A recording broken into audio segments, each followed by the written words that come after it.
Le fait de tourner dans deux pays complique forcément les choses, mais j'aurais jamais imaginé que ce soit Blackie, le chien de la famille, qui nous pose autant de problèmes. Je vais le porter, tiens. Allez. À cause des règles sanitaires très strictes au Japon, on ne pouvait pas emmener le chien qui avait joué avec nous en France. Du coup, il a fallu faire un gros casting pour lui trouver un sosie. Mais comme la plupart des chiens au Japon sont minuscules, ça raccordait pas du tout avec celui que j'avais choisi. Bon, finalement, on en a trouvé un. Physiquement, c'était parfait, mais par contre, ils avaient des caractères diamétralement opposés. Le chien japonais était extrêmement timide, il avait peur de tout, On y va ou pas avec le chien là, s'il vous plaît? alors que celui qu'on avait eu en France, Bah non, juste. C'est pas possible, faut le virer, on n'y arrivera pas.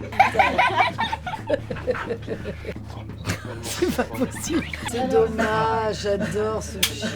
mais à l'arrivée, ce chien totalement ingérable m'a offert une de mes scènes préférées, celle où Alexandra se décide enfin à fuir Tokyo, mais comme elle peut pas emmener Blackie dans l'avion, elle doit se résoudre à le laisser seul dans l'appart. À la fin de la scène, Karine était censée lui dire au revoir, les yeux dans les yeux, plein de larmes, sauf que le chien ne cherchait qu'à s'échapper. Du coup, c'était impossible pour Karine de jouer ça. Alors à un moment, elle l'a attrapé fermement par le collier pour essayer de reprendre le contrôle, mais au lieu de se débattre, le chien s'est mis à la lécher de partout. Bon, on était tous hilares derrière la caméra, Karine faisait tout ce qu'elle pouvait pour pas éclater de rire. J'ai laissé tourner, Karine s'en est rendue compte et a compris ce que je cherchais.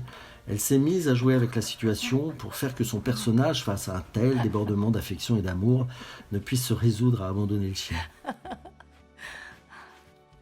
D'un coup, la scène devenait à la fois drôle et émouvante, et c'est tout ce que j'aime au cinéma.